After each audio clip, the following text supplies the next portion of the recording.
There is a war going on. It's a spiritual war, a war between truth and deception. Only one thing cuts through all the lies and the opinions of man. It is the truth of an ancient book that we call the Bible. It is God's Word. It is God's sword. Let's continue our journey through the wisdom of Solomon. Actually, it's the wisdom of God delivered to us through Solomon. Hope you're enjoying your summer. And we've got all of August ahead. We still got August. And September's still beautiful. October's great. So, I thank the Lord for every season. Have you guys been out picking any berries or anything like that? Those are the things I always end up regretting that I didn't go do. I got busy. And yesterday I just took off for an hour and just went and picked blueberries. High bush. Down in the bog, not far from where I live. Drive down to it with a Jeep. And it was hot. It was really humid. Well, yeah, down there in the bog. And sitting there, bugs. You got to fight them the whole time you're trying to pick berries. But, man, there's a payoff. There's a real big payoff. I don't know how to gauge it because I just grabbed some big Tupperware. I got a big Tupperware about 3 inches deep. So that's a decent amount of berries. And before I went to bed last night, I had washed them, soaked them so all the floaties could come up, skim all the bugs off the top, and just put them in a bowl with cream, a little bit of honey. That right there, that's summer. So you don't want to miss those things. And we get busy. I know I miss them. So Proverbs chapter 11, another Wednesday evening Bible study. A false balance is abomination to the Lord, but a just weight is his delight. Well, you can understand the concept of a false balance. While he is, on one hand, talking about being honest in business, that's the larger point. God actually delights in it. Cheating in business bugs him, it grosses him out. It's an offense to him. But beyond that, more than that, it's also, double standard. And we're all prone to that. That's something we're all prone to, a double standard. But you can imagine a false balance that is scales that cheat or weights that aren't, in the old days, they did business that way with a set of scales, measuring, quantities out. And so, if you've got another whole set of weights, if you've got a false balance, it's cheating. It's the same as having a double standard. It's like I got one set of scales or one set of weights when I'm selling and a different set of weights for when I'm buying. And double standards are to be avoided. We should hold ourselves to the same standard that we'd hold everybody else to. We've all seen what it looks like, haven't we? In modern times, it's easy to look and see that if you are a liberal, if you are politically part of that liberal camp, you can get away with murder. I mean that. You can in the name of anarchy, in the name of justice, riot, burn, kill, and suffer less consequences than if you trespass at Congress, the nation's capital. Trespassers are being dealt with more severely. They're being locked up, they're being denied a speedy trial, they're being denied all kinds of things.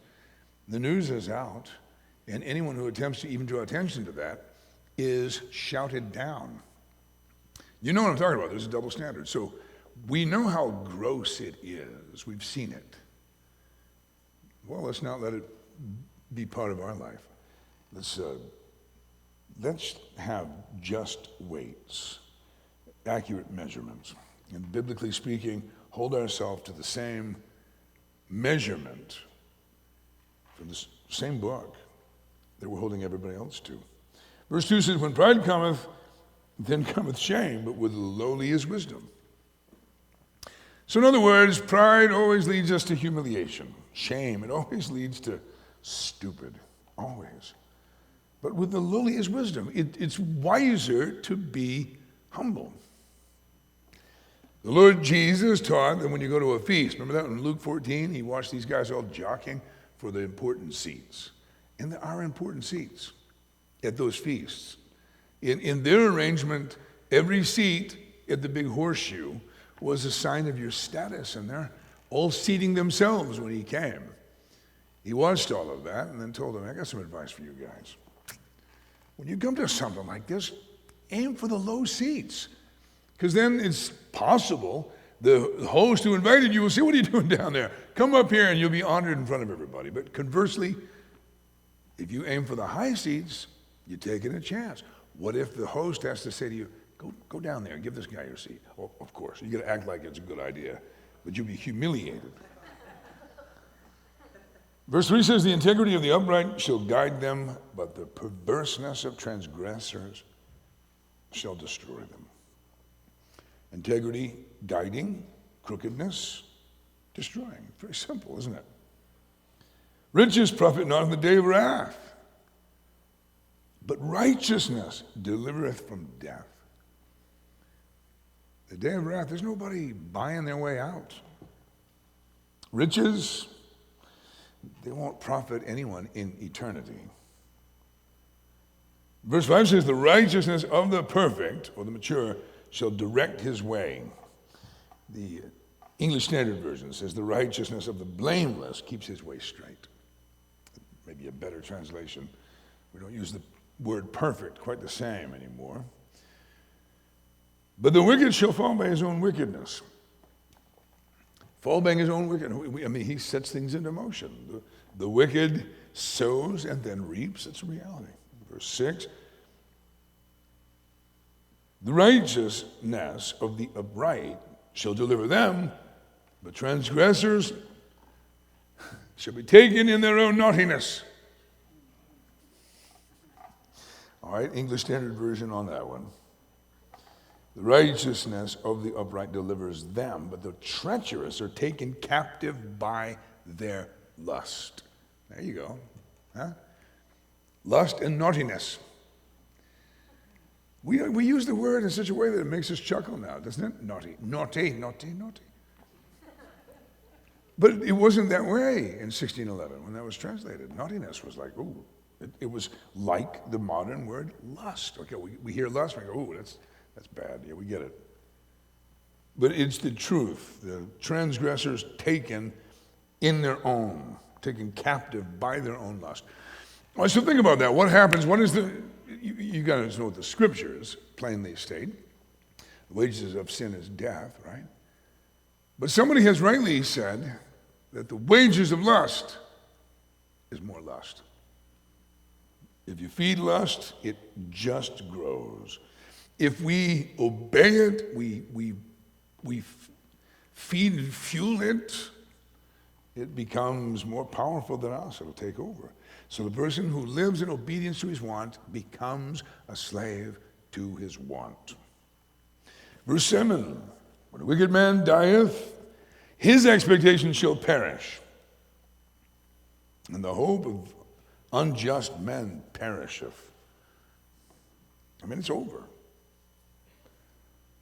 Life on earth for the wicked was as close to heaven as they get.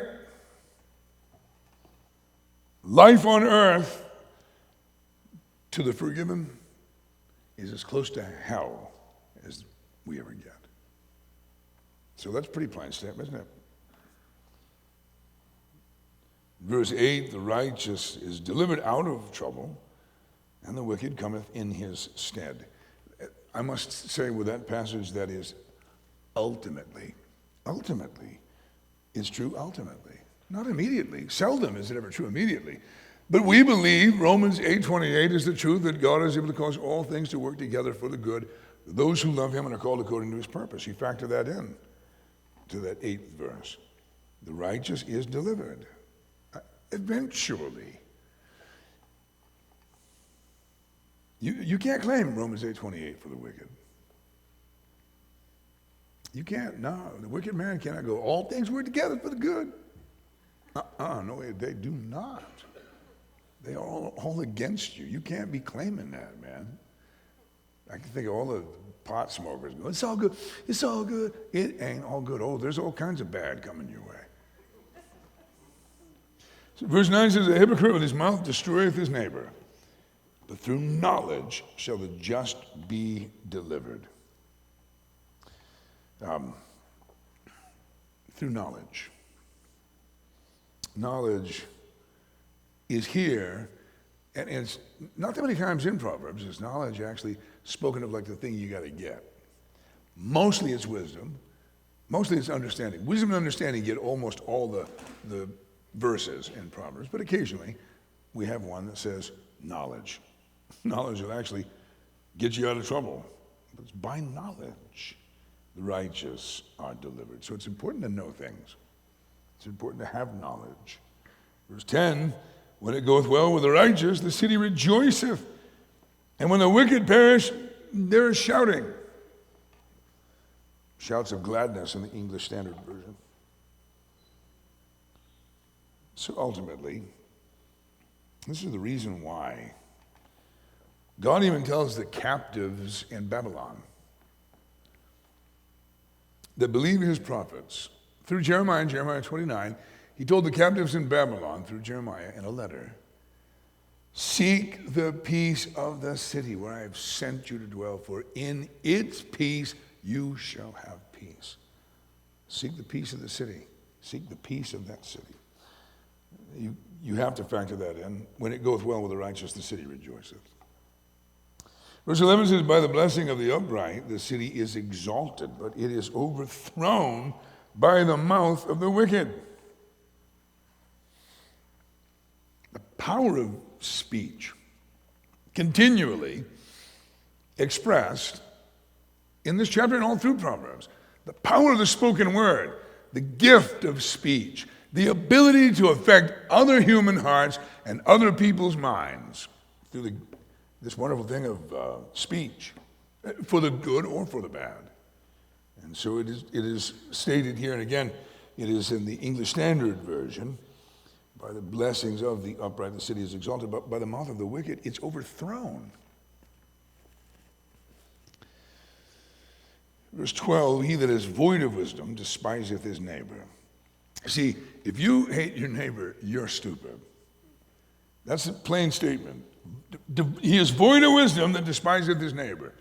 You hate your neighbor. If you don't help yourself by hating your neighbor. This is a reality that the hater really hurts himself. But a man of understanding holdeth his peace. He knows when to remain silent. You know, to express everything all the time. And that is also stated in Proverbs. The fool uttereth all his heart. Whatever is in there just falls out all the time. There's nothing keeping it in. It just falls right out of his mouth. Literally, brains fall right out. Blah, blah. Everything he thinks, it just vomits it on you. You've been around them little babies. They can't hold. You know how that. They don't have that. And they're always yakking up cottage cheese, looking. Like I say, well, that's real cute when it's a baby. You go, oh, more cottage cheese, and you scrape it off, squeegee yourself or something. It's not cute when they grow up. And they do that verbally, on you. No, not cute at all, is it? A man of understanding remains silent, knows when to be quiet. And as Solomon would also write in Ecclesiastes chapter 3, there is a time to be silent, and there's a time to speak. But to know what time it is, that takes wisdom. Wisdom and understanding. Verse 13, a talebearer revealeth secrets. You guys know what a talebearer is, right? I got one for you. The talebearer comes carrying a story. I got one. Hot off the press. Can't wait to share. You got a tale. You remember how it was when you were a kid and you found out you had a quarter and it was burning a hole in your pocket, right? You got to spend it. I got a quarter. I got to spend it. That's back when a quarter meant something. I don't know what the equivalent is. You got $1 in your pocket. I don't know. You got a 5 in your pocket. I don't know what's happened since I was a kid. When I was a kid, a quarter meant something. That meant a bottle of soda and a candy bar. Burning a hole. You got that like, man, I got to get to the store. And that's how it is with people that have information about other people. A talebearer. Oh, I got to tell you this one. Oh, are you ready for this? They're gleeful about it. Well, talebearer revealeth secrets. They just can't keep anything a secret. But that is contrasted with he that is of a faithful spirit concealeth the matter. So there you go. What category are you in? What are we? We talebearers? Or are we faithful in spirit? Of a faithful spirit. I like how it's worded, and again, I invoke the English Standard Version. It says, he who is trustworthy in spirit keeps a thing covered. So, covering versus exposing. Oh, that reminds me of something I did. Terrible. Even just saying it, because I'm looking at the guy I did it to. He's in the back of the room. On a bus, full of proper people, on a tour bus, in the city of London, where I was standing through the whole tour, standing instead of sitting. But I was standing in a spot where you could stand. I was right by the bathroom. There's a bathroom on the tour bus. Poor Josh Lawrence. I don't know. I didn't think, I didn't plan any of what happened. It was spontaneous, no thinking. Josh had passed, he'd gone in. I don't know why, I was curious if he had, didn't lock the door. I checked, door was unlocked. So I opened the door, assuming that his back would be to me. I could poke him, and it would be private between me and him. I didn't. Before God, I did not intend for the door to fly all the way open. And the poor man was sitting there with nowhere to hide. It was probably one of the lowest moments of his entire life. And he's sitting there with nowhere to hide. And all he can do is look up.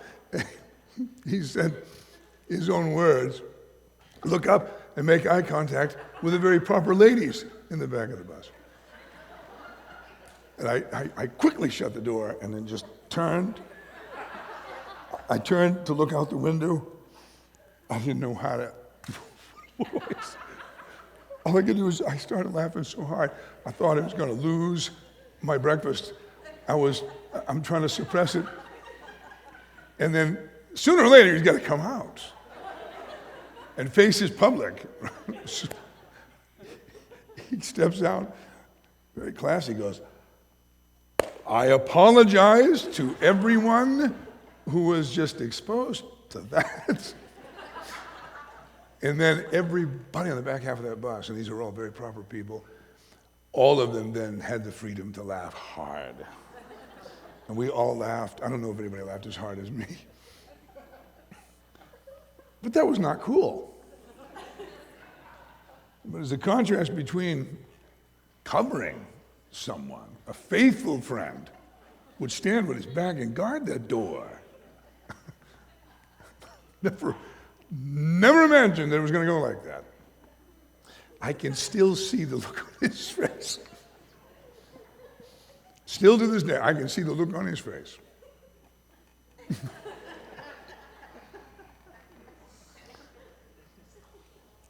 What do we do with what we know?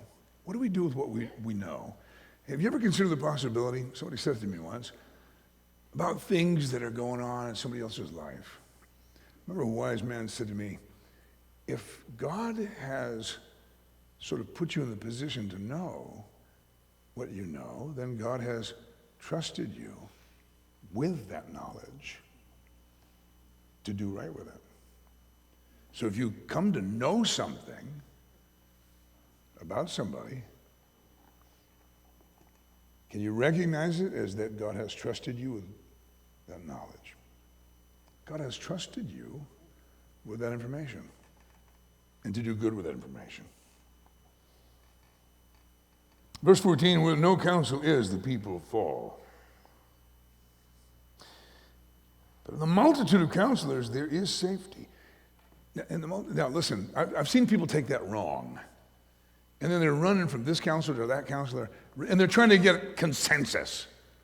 And they're running from one person to the other until they, actually they're looking for what they want to hear. They go, in the multitude of counsel? No, in the multitude of counselors, yes. It is good to have an abundance of wise people to influence you.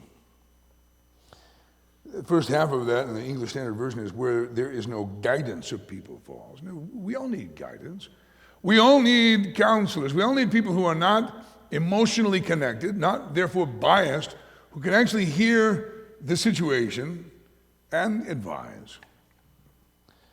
It's good to have those. It's a proud person that does not take advantage of that and ever check. Verse 15 is worded in such a hard way in the King James Version, but it's helped me to always remember it. Verse 15, the King James Version, he that is surety for a stranger shall smart for it, and he that hateth suretyship is sure. We've got to make a song out of that. Especially he that hateth suretyship is sure. Try that one. But the English Standard Version, whoever puts up security for a stranger shall surely suffer harm. And he who hates striking hands in pledge is secure. So don't be quick to co-sign or become surety for somebody else's credit. Remember, he that hateth suretyship is sure. Okay? He that hateth suretyship is sure. That's for sure. Verse 16, a gracious woman retaineth honor. Now, how about this? A gracious woman. English Standard Version says she gets honor. And strong men retain riches. So you understand, strong men can retain. They have riches and they can guard that, protect that. Remember what the Lord said. When a strong man fully armed guards his possessions are safe. That's the Lord saying that. He's fully armed and he is going to guard his stuff. And the Lord said, unless somebody stronger attacks and overpowers him, binds him up, takes away the arm that he trusted in, and then spoils his goods. That was the Lord talking about exorcisms. In that context, he was talking about the demons that possessed people, guarding them. His statement was, somebody stronger just came and kicked him out. That's really quite cool. But the Lord did say, when a strong man fully armed guards his house, his possessions are safe. Well, so also a gracious woman gets and keeps honor. Like a strong man keeps riches. A gracious woman is by being gracious and remaining who you are. Think about honor. I should connect this to what Abraham Lincoln said. Lincoln said, in his day, everybody was obsessed with their reputation, really concerned about what people thought of them. And Lincoln said, reputation is nothing more than the shadow of an object. It's the object ought to be our character. Focus on that. Don't worry about the shadow that the character casts. So it is, a gracious woman retaineth honor. It's her character. It's that graciousness that will keep it. Verse 17, the merciful man doeth good to his own soul. That agrees with what the Lord Jesus would come and say. Blessed are the merciful, because they shall obtain mercy. So the merciful, that was centuries before the Lord said it. He inspired Solomon to say, the merciful man doeth good to his own soul. Because if you are merciful, so everybody will be with you. But he that is cruel troubleth his own flesh. So if you're cruel, if you're harsh, don't expect mercy. A cruel man hurts himself, in verse 17 from the English Standard Version. Troubles his own flesh, he hurts himself. So when we are harsh with people, it's going to come back on us. We're setting ourselves up for harshness.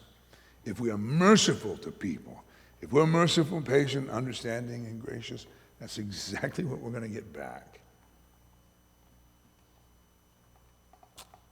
Verse 18, the wicked worketh a deceitful work, but to him that soweth righteousness shall be a sure reward. And again, it agrees, does it not, with New Testament teaching that whatsoever man soweth, that shall he also reap. Now, verse 18 in the English Standard Version. The wicked earns deceptive wages, but one who sows righteousness gets a sure reward. You may not always get ahead in business, but that's not the reward you're after. You may not make as much money as the dishonest in business in the short term, but the true reward, the one that really matters, the one that is actually sure, that will be yours. Verse 19, as righteousness tendeth to life, so he that pursueth evil pursueth it to his own death. Whatever we seek, we will find. The Lord said, he that seeks finds. He that knocks has the door open to him. So if it's life you're looking for, it's attainable. So also is death. The person that pursues evil will ultimately pursue it to his own death. Verse 20 says, they that are of a froward heart. And every time we see the word froward in the King James Version, you can expect it to be translated crooked in the English Standard Version. Those that are of a froward heart, they're an abomination to the Lord. It grosses God out. But such things as are upright in their way are his delight. So you see this? What delights the Lord and what is offensive to the Lord. It's an abomination. Delight versus offense. And so it is. God takes no pleasure in the crookedness of the crooked. Verse 21, though hand join in hand, the wicked shall not be unpunished. It doesn't matter if they join up in league. They can all tag team against God. It doesn't matter if the whole world unifies. World unification has happened before, and God had no problem bringing it to an end. World's creeping in that direction again now. It doesn't matter. Though hand join hand, the wicked shall not be unpunished. Nobody's going to overthrow God. But conversely, he says, but the seed of the righteous shall be delivered. Shall be. Now you got to like verse 22, because surely you've all seen it. I don't care if you're a man or a woman. There's a jewel of gold in a swine's snout. So is a fair woman which is without discretion. Exactly what does that mean? Well, think about it. English Standard Version, like a gold ring and a pig snout, is a beautiful woman without discretion. Who would put a gold ring on a pig's snout? What a waste. Isn't it a waste? You've seen where the pig's snout goes. The pig goes everywhere it goes in every vile direction, snout first. What a waste of gold. Who would put a ring of gold on a pig's nose? It's wasted on a pig. So also is beauty, often wasted on a woman with no discretion. Oh, it's true, isn't it? You've seen it. You've seen beauty wasted by a woman just too ugly on the inside to really be pretty. There's an old country song from way back that says, she ain't pretty, she just looks that way.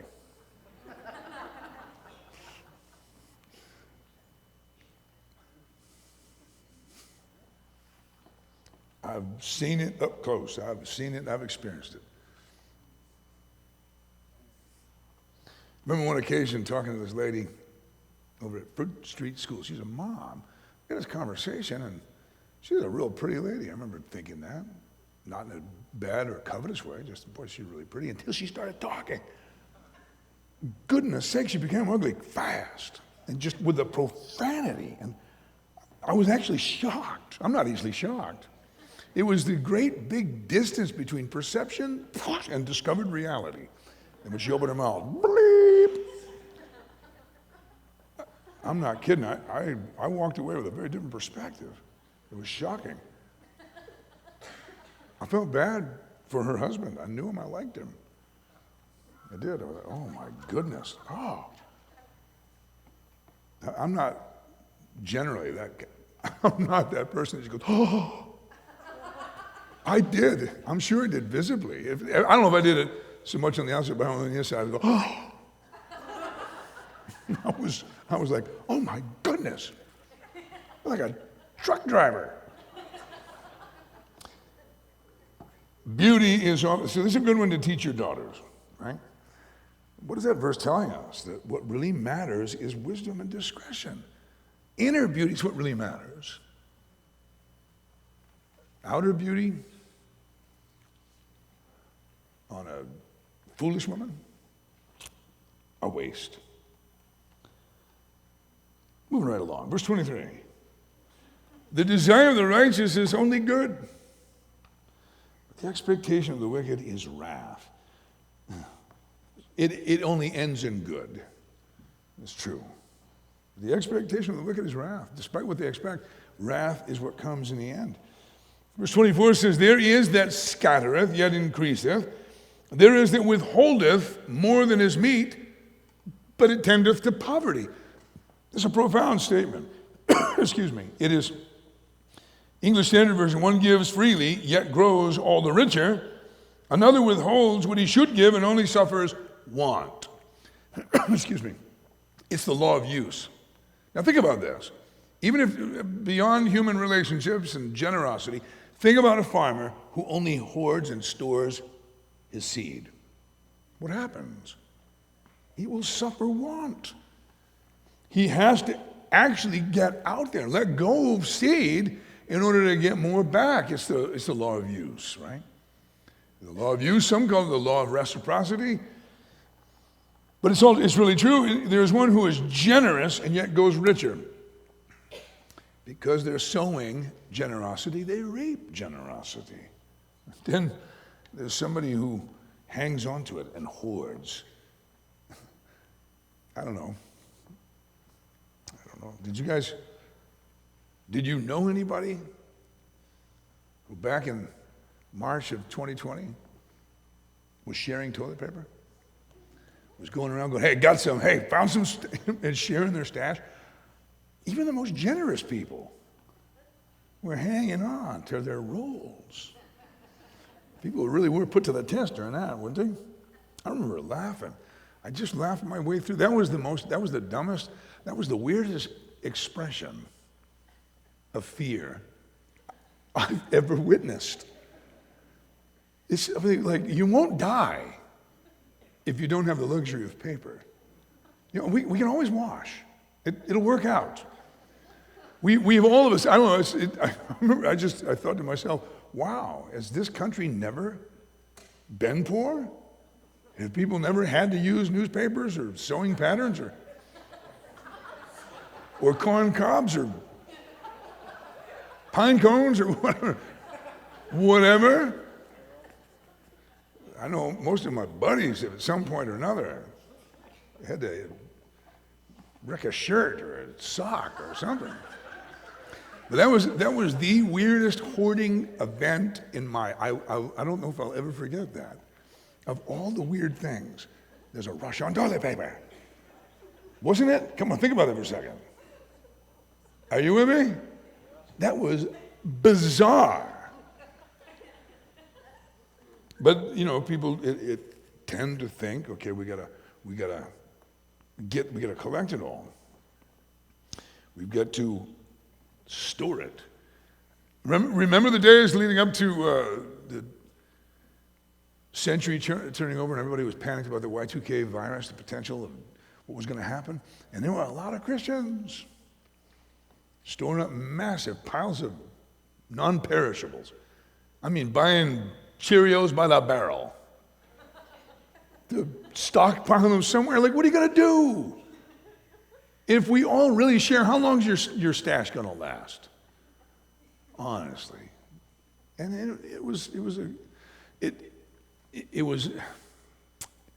when it came to nothing, you remember that. All of a sudden, all the Christian food banks, church food cupboards were blessed. with Cheerios by the barrel. Listen, the whole point here is you've got to scatter in order to, you got to give to get. You have to. And then the very next verse agrees with it. The liberal soul shall be made fat. See, that's what the Bible's saying. Fat's a good thing. Liberal soul shall be made fat. And think about this for a second. He that watereth shall be watered also himself. I like how the King James Version says that myself. But verse 25 in the English Standard Version says, whoever brings blessing will be enriched. And one who waters will himself be watered. You guys all have seen people who are so turned inward. It's all they can do is just go on whining about their need. What about my need? And they are miserable people. But the people that are not miserable are the ones who are not thinking about their need and they're just focused on everybody else. Generous, liberal souls. How about the Apostle Paul, shipwrecked? He's shipwrecked, and it's a storm that's been going on for a long time. He came in, from the water, from the ocean to this island. It says in the account that Luke writes for us, that the locals, the natives of the island, showed him no small kindness. They built him a giant fire. And what was Paul doing? Sitting by the fire whining about his suffering and whining about his cold and being wet again? No, he was actually collecting firewood. He was actually collecting wood. He got involved. And that's how you warm up anyway. That'll warm you up as much as the fire. Just get busy. He got busy. Of course, you know what happened. He picked up a log and there's a viper in it, and it locked onto his hand. And right then, he needed a group. He needed a group of people to support him in this. Other people with vipers. And you can all just get in the group and go, look at my wound. Look at my... And scream about what a victim you are of vipers. That's not what Paul did. He shook that thing off into the fire, where that belongs. He suffered no harm. They're all watching. That was the coolest story because they're all going, no doubt that guy's a murderer who escaped. The sea didn't kill him, and he gets to the land to have a viper bite him. So they went to, no doubt, that is serious bad karma, dude. And they're all sure that he's going to swell up and die. And they're watching him. Like, how you feeling, dude? And they're checking. They're waiting for him to, like his throat to swell up closed and his tongue to hang out and he'd keel. They've seen before what happens with this venom. It didn't happen with Paul. And they went straight from, no doubt this dude's a murderer, to no doubt he's a god, because people are stupid. Not, oh, he's a god. I'm not a god. Serve God, he has to tell them. But think about that. He that watereth shall himself be watered. When you concern yourself with other people's need, your need gets met. You've got to give. You got to become others-centered. You got to share. And it comes back to you. It's right here in the book, isn't it? Again, I like the King James Version. The liberal or generous soul shall be made fat. He that watereth shall be watered also himself. Verse 26, he that withholdeth corn, the people shall curse him, but blessing shall be upon the head of him that selleth it. Do you understand what anybody would withhold it? You're driving the price up. How bad do you want it? They're withholding it to affect the price, waiting for the price to go back up. People that curse a guy like that. So it comes right back to, again, being others-centered, be concerned about other people, being generous in giving. Yeah. Blessing shall be on the head of him that selleth it. Verse 27, he that diligently seeketh good procureth favor, but he that seeketh mischief, it shall come unto him. It's pretty simple. You seek it, you will find it. The English Standard Version on that one. Whoever diligently seeks good seeks favor. But evil comes to him who searches for it. If you look for trouble, you came to the right place. If you look for trouble, you will always find trouble. Trouble's not hard to find, is it? Yes. It is diligently seeking good. It doesn't say he who casually seeks good. But if you diligently seek good, it pays off. Verse 28, he that trusteth in his riches shall fall, but the righteous shall flourish as a branch. Like a green leaf, English Standard Version says. The righteous shall flourish. Verse 29 says, he that troubleth his own house shall inherit the wind. What is that? Nothing. What can you do with wind? Nothing. And the fool shall be a servant to the wise of heart. That's eventually, right? Verse 30, the fruit of the righteous is a tree of life. And he that winneth souls is wise. That it winneth souls. In fact, New American Standard says, completely backwards, he that is wise winneth souls. King James Version says, he that winneth souls is wise. I remember being a teenager when a good friend of mine had the New American Standard at King James. And we argued about this. Can you believe that? Is it not stupid? It was kind of in jest, but we still argued about it. No, he that winneth souls is wise. He's a wise man who wins souls. And my buddy Steve would go, no, he that is wise winneth souls. Whatever. It was the other way around. It takes wisdom to win souls. It doesn't take wisdom to win arguments. You can do that with intellect. But it takes wisdom to win souls. Again, here the English Standard Version says he that captures souls. Taking them prisoner. It's one thing to win the argument or the debate. It's another thing to win the person. Wisdom is greater than just knowledge. Wisdom is greater than just having good recall or good intellect. Those things will help you win the debate, but they won't help you win the people.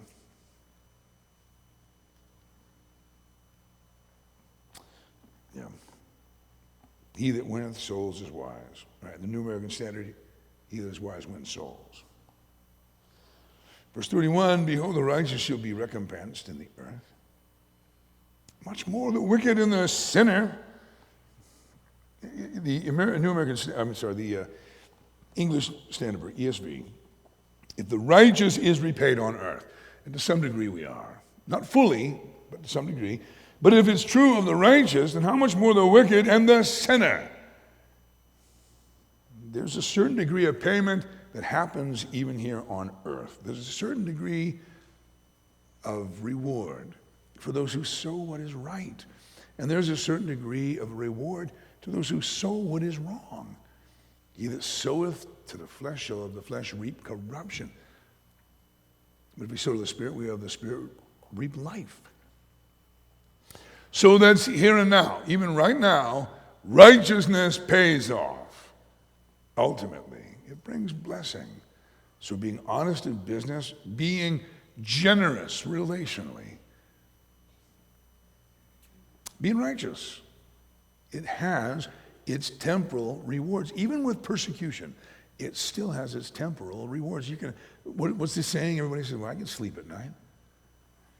Well, there's a lot of guilty people that can sleep at night because they're just so numbed, their conscience doesn't bother them. Their conscience is seared as with a hot iron.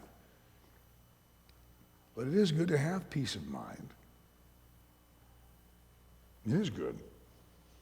I remember being a teenager and hearing Boston, the band, singing about people living in competition. But all I want is to have some peace of mind. And, I was being a Christian kid. I liked that, they always had a positive message.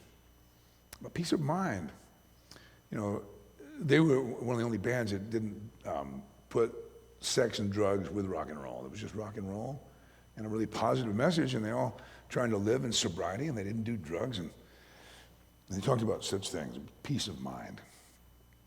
But ultimately, peace of mind is what the guy getting high was trying to attain to, but he was settling for a facsimile, an illusion, a numbness. It's not peace of mind. Numbness is not peace of mind. You come out of that numbness to multiplied trouble. Whatever was causing your trouble before you got numb is now worse than when you got numb. There's a payoff in this current life on earth. There's a degree of punishment. There's a degree of reward. But obviously, our ultimate reward is going to be in eternity, and it lasts. The Lord Jesus said that we should be living our life and doing the things that we do in such a way is that our Father would see it. Our Father in heaven would see it, and he would reward us way publicly and way openly, and reward us eternally. So the ultimate motivator with regard to reward is eternal. But that final verse of chapter 11 does say, it does plainly state, and surely you've seen it and you're pointing it out to your children, right? You have to. It's only wise when you're going through life with your kids to take advantage of every single opportunity of someone else's life to say, do you see where their choices have taken them? You see that? Okay, don't go their way. You've seen it. You've seen how that pays off. You're able to point out to your kids all those other teens that are engaged in sexual promiscuity, and they're not happy. They may be having fun at a moment, but then they got to live with shame and suspicion and guilt or disease, unplanned babies, temptations to murder the baby and abortion. And, well, you know what? Your kids are going to know things. They're going to see things. And the wise parent says, I want you to look at those lives. I want you to see how they're hurting themselves. See it. Don't go down that path. Likewise, you want to say to your children, you see you see the blessing? Or even while somebody's enduring the trials, you point that out and go, look how patiently they're enduring this. And it's going to pay off. It does pay off. Be sure to always point that out to your kids, or if you're ministering like I am now, your grandkids. Make sure they see it. Show them. There's a payoff to a degree here in this life, good and bad. Hey, thanks for listening. We pray that the Word of God will speak to your heart as you meditate on it. If we can help you grow, or if you have any questions, you can visit us at our website at ccbangor.org. Give us a phone call at area code 207-991-9555, or you can shoot us an email at office@ccbangor.org. I'm Jessica Graves Fleming, and on behalf of my dad and Calvary Chapel Central, Maine, we wish you grace and peace.